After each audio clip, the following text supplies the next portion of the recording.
इन्फॉर्मा markets द्वारा आयोजित battery show India ने एशिया के सबसे विख्यात renewable energy expo renewable energy India 2023 के 16वें संस्करण के साथ अपने पहल संस्करण की शुरुआत की। दोनों शोज का आयोजन ग्रेटर नोएडा के इंडिया एक्सपो सेंटर में 4 से 6 अक्टूबर के बीच किया जा रहा है। उद्योग जगत के दिग्गज नीति निर्माता, विशेषज्ञ एवं प्रदर्शक स्थायी ऊर्जा समाधानों के प्रदर्शन के लिए इस मंच पर एकजुट हुए हैं। भारत के रिन्यूएबल एनर्जी स्टोरेज एवं ईवी उद्योग के दिग्गज इस असाधारण एवं ऐतिहासिक आयोजन में हिस्सा लेकर अपने विचार प्रस्तुत कर रहे हैं। आप सबका सबसे पहले तो बहुत बहुत स्वागत है कि आप इतनी संख्या में आए हैं इस इवेंट में। और मैं तो एक ही चीज़ कह सकता हूँ कि अभी हमारा 16वां एडिशन है, लेकिन देख के ऐसा लगता है कि अभी बहुत लंबी यात्रा है जो और अभी हम आगे चल रही है। और अब चूंकि हमने बैटरी शो को भी अपने साथ लिया है और बहुत लंबा डिस्टेंस ट्रैवल करेंगे, आप सबकी सपोर्ट रहेगी मीडिया की, क्योंकि मीडिया के पास तो ऐसी ताकत होती है जो किसी के पास नहीं होती। वो ताकत है आपके पेन की, आपके लिखने की, कि आप उस सेक्टर के बारे में कैसा लिखते हैं और किस तरह की पॉजिटिव वाइब्स सेक्टर के बारे में करते हैं। क्योंकि मेरा एक मानना ज़रूर है कि हम कुछ भी किसी भी सेक्टर में अगर शो करते हैं, किसी भी सेक्टर में एग्जीबिशन करते हैं, तो उस देखिए अवार्ड्स, एक्कोलेट्स, नंबर ऑफ एग्जिबिटर्स, ये सब तो एक स्टैटिस्टिक्स है। वो स्टैटिस्टिक्स तो हर साल बदलती रहती है और कोशिश रहती है कि पिछली बार से बेहतर करें, लेकिन उसका कोई अंत नहीं है। लेकिन सबसे ज़्यादा ज़रूरी क्या है कि हमारे इवेंट्स ऐसे इवेंट्स होने चाहिए जो सोसाइटी पे एक बहुत बड़ा इम्पैक्ट छोड़े। तो सस्टेनेबिलिटी में हमारा इम्पैक्ट है, उस पर हम अपनी छाप छोड़ें। और मैं कहता हूँ उस दिशा में हमारा बहुत अच्छा प्रयास चल रहा है। और अब तो बैटरीज का शो है और तो खड़ा कर रहे हैं, उसको पहला एडिशन है, लेकिन पहले एडिशन में जिस तरह का इंडस्ट्री को सपोर्ट रहा है, मुझे लगता है कि जैसे मैंने अभी स्पीच में भी थोड़ी देर पहले कहा कि हमें 16 साल लग गए रिन्यूएबल एनर्जी इंडिया एक्सपो को इस मुकाम पे लाने में, लेकिन बैटरी शो को मेरे ख्याल से 5 साल से ज़्यादा नहीं लगेगा कि हम इस लेवल पे लेके आएंगे। तो आप सबकी सपोर्ट ऐसी बनी रहे। और मुझे तो एक इस चीज़ का सबसे बड़ा अच्छा लगता है कि भारत सरकार ने जो हमारे टारगेट्स हैं, वो जो एम्बिशियस टारगेट रखे हैं ना, उसके पीछे भी एक साइकोलॉजिकल एक सोच है। वो सोच ये है कि जितना बड़ा टारगेट रहेगा, हम कम से कम उस दिशा में बढ़ना शुरू कर देते हैं। जब हम पहले 20 गीगावाट की बात करते थे भारत के अंदर सोलर की, तब सब हम पे क्वेश्चन मार्क लगाते थे। उसके बाद जब ये 100 गीगावाट का हुआ, हमें भी पता था कि 100 गीगावाट तक नहीं पहुंच पाएंगे या 175 गीगावाट रिन्यूएबल का नहीं हो पाएगा, लेकिन इतना था कि टारगेट इतना एम्बिशियस है कि उस दिशा में हम लोग चल पड़े और आज जहां तक पहुंचे हैं। और ये शायद तब संभव ना होता अगर टारगेट हमारा 20 गीगावाट ही बना रहता। और इसी तरह ही हमारे टारगेट EV 30 है। इसका मतलब है कि 2030 तक 30% जो पैसेंजर व्हीकल्स हैं भारतीय सड़कों पे इलेक्ट्रिक व्हीकल्स होने चाहिए। तो ये भी एक बहुत बड़ा टारगेट है, क्योंकि हर टारगेट को करने के लिए एक अलाइनमेंट चाहिए होती है गवर्नमेंट की पॉलिसीज़ की, इन्वेस्टमेंट्स की, प्राइवेट एंटरप्रेन्योर्स की और टेक्नोलॉजी की। तो हर दिशा में आगे बढ़ना चाहिए और हर दिशा में भारत जैसा देश इस समय आगे बढ़ रहा है। और हमें पूरी उम्मीद है कि एक सफलता के साथ हम लोग आने वाला फ्यूचर हमारे लिए बहुत ही ब्राइट है, सिर्फ हमारे लिए नहीं, आप सबके लिए, पूरे भारतवर्ष के लिए। धन्यवाद। Thank you. Good afternoon to all, and I represent the Telangana State Renewable Energy Development Corporation.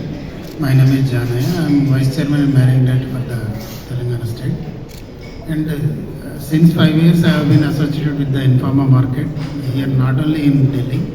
In South they are organizing in Hyderabad frequently, and the B2B clients, it is one of the best show, and they are educating the masses in a broader way and reaching out to the each and corner of the India in globalization of the renewable energies aspects.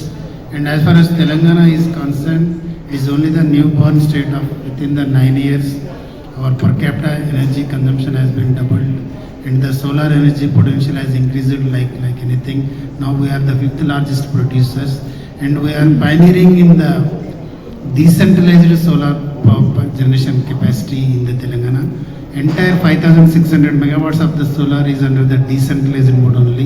We are not having any more than 100 megawatt park concept wherever in India is adapting as of now.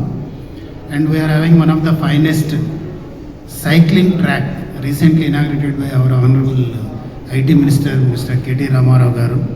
22 kilometer stretch of outer ring road is having a solar on the top of the track, and in bottom of the track with cyclists can go around and have a fun with the engagement of their physical exercises. It's first of its kind in India, and it was earlier having only at the South Korea.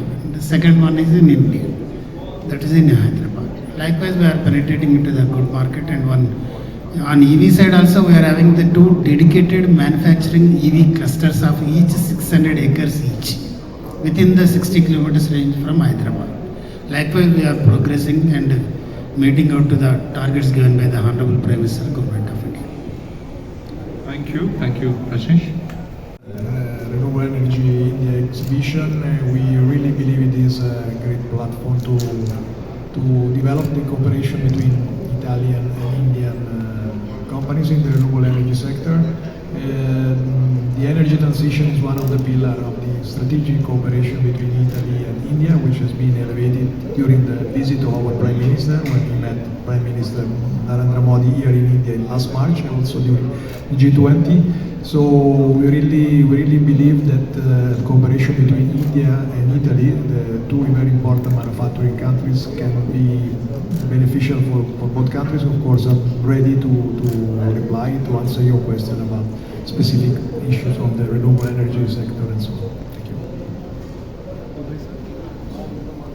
Good morning everyone. आप चाहते हैं Hindi English क्या? Hindi sir. Hindi में। ऐसा है, ये इनका 16th year है जब ये एग्जीबिशन कर रहे हैं, और हमने देखा है कि लास्ट 20 साल के अंदर कैसे रिन्यूएबल एनर्जी के अंदर प्रोग्रेस हुई है। तब हमने शुरुआत के अंदर सोलर और विंड एनर्जी, जब टैरिफ काफ़ी ज़्यादा था, तब से हम इस स्टेज पे आज पहुँचे हैं कि अब आज टैरिफ सोलर और विंड का बहुत कम हो गया है। तो इनका जो मेन थीम है इस बार सोलर और विंड नहीं है, मेन थीम जो इन्होंने रखा है वो रखा है ग्रीन हाइड्रोजन, जो कि एक नया फ्यूल है, जो हमारे हार्ड टू एबेट सेक्टर्स हैं उसको ये ग्रीनिंग करेगा, तो वो कंट्रीब्यूट करेगा ग्लोबली 12% से 15% नेक्स्ट 25 ईयर्स में। उसके बाद आपका है बैटरी स्टोरेज की कॉस्ट भी काफ़ी कम आती चली गई है पिछले 10 सालों में, और एक्सपेक्ट कर रहे हैं कि अगले 5 साल में फिर ये आधी हो जाएगी। तो काफ़ी वाइबिलिटी बहुत बढ़ जाएगी रिन्यूएबल एनर्जी की, और जैसे जैसे रिन्यूएबल एनर्जी आपकी आगे ग्रो करनी है, हमें बैटरी स्टोरेज की बहुत ज़रूरत है, क्योंकि ये वेरिएबल पावर को सपोर्ट करने के लिए बैटरी स्टोरेज ही। अगर आप हाइड्रो पावर देखते हैं स्टोरेज के लिए, तो हाइड्रो पावर 10 साल लग जाते हैं बनने में, बन जाता है, बहुत अच्छा है, लेकिन कंपेरेटिवली अगर बैटरी स्टोरेज की कॉस्ट कम आ जाती है और अब मेगा साइड बैटरी बनने लगती है, और इसीलिए उन्होंने एक स्पेशल बैटरी का शो इस साल रखा है। तो बैटरी तो एक बहुत इंपॉर्टेंट हो जाएगी, प्लस उसके साथ इलेक्ट्रिक व्हीकल। आपका ट्रांसपोर्ट सेक्टर का पॉल्यूशन नहीं 28% टोटल पॉल्यूशन है, तो आपका अगर आप ट्रांसपोर्ट सेक्टर को डिकार्बोनाइज कर देते हैं तो उसके अंदर अगेन आपका मेजर कंपोनेंट बैटरी आ जाता है, आपका 40-45% cost of electric vehicle is battery. तो इसलिए ये तीनों चीज़ें इन्होंने बहुत सोच समझ के रखी हैं, और फिर इलेक्ट्रिक व्हीकल तो अब इंडिया के अंदर बहुत तेज़ी से प्रोग्रेस भी कर रहा है, और अगले 5 सालों में 6 से 10 सालों के अंदर मेरे को लगता है कि सारा 2 व्हीलर सेक्टर तो इलेक्ट्रिक हो ही जाएगा। और सारी जितनी भी बड़ी ब्रांड्स हैं सबने अपने इलेक्ट्रिक मॉडल्स लॉन्च करने शुरू कर दिए हैं। तो आप ये देखोगे कि टोटल सी चेंज हो जाएगा हमारा एनर्जी के अंदर, पूरा का पूरा ट्रांसफॉर्म हो जाएगा, और हमारी टेक्नोलॉजी को भी बहुत ज़्यादा अभी इम्प्रूवमेंट हो रहा है, इकोसिस्टम डेवलप होता है। जब एक नया एनर्जी आती है तो एक नया इकोसिस्टम डेवलप होता है, तो वो एक हो रहा है आपका ग्रीन हाइड्रोजन से होगा। पहले एक बार हम तब सोचते थे कि ऑफशोर विंड आ जाएगा, लेकिन वो ठीक है, ऑफशोर विंड अभी इंडिया के अंदर इतना तेज़ी से नहीं बढ़ा है, बट ये तीनों सेक्टर्स को डेफिनेटली बहुत तेज़ी से